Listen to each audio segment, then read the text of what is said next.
জীবনে আমি একটা মানুষ, আমার কাছে আমার কোনো আক্ষেপ নেই, ঠিক আছে? আমি কখনো আক্ষেপ নিয়ে বাঁচি না।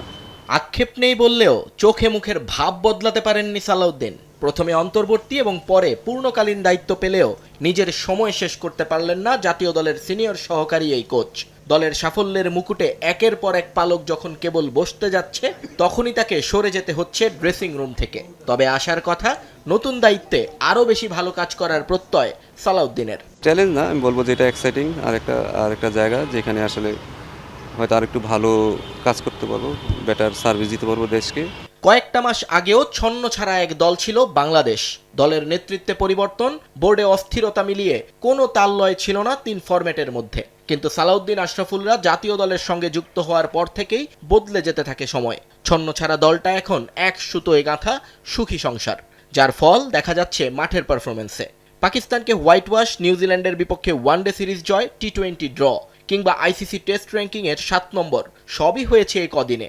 যদিও এই কোনো কিছুতেই সন্তুষ্ট নন সালাউদ্দিন। সোজা কথা, আইসিসি টুর্নামেন্টে ভালো না করলে কোনো মূল্য নেই এই সাফল্যের। এটাতে স্যাটিসফাই থাকারও কোনো মানে অবকাশ নেই। এখানে স্যাটিসফাই হওয়া যাবে না, কারণ আমরা এখন পর্যন্ত মেজর কোনো টুর্নামেন্টে ভালো করি নেই। তারপরে টেস্ট চ্যাম্পিয়নশিপে আমাদের অবস্থানটা আরও উপরে নিতে পারিনি। আস্তে আস্তে হয়তো হবে, যেহেতু ছেলেরা এখন অনেক ম্যাচিউর হয়েছে, ভালো খেলতেছে এবং আমরা উইনিং একটা কালচারের দিকে যাচ্ছি। আইসিসি টেস্ট চ্যাম্পিয়নশিপের 5 নম্বরে উঠে এসেছে বাংলাদেশ। সামনের সিরিজগুলো কঠিন হলেও অনতিক্রম্য নয়, তাই চেষ্টা করলে টেস্ট চ্যাম্পিয়নশিপে আরও একটু উপরে ওঠা সম্ভব বলে মনে করেন সালাউদ্দিন। দেশে যতগুলো টেস্ট আছে সেটাতে আমরা যেন না হারি, এটাও আমাদের একটা ভালো লক্ষ্য হবে যদি আমরা এখানে সবগুলো টেস্ট ম্যাচ জিততে পারি।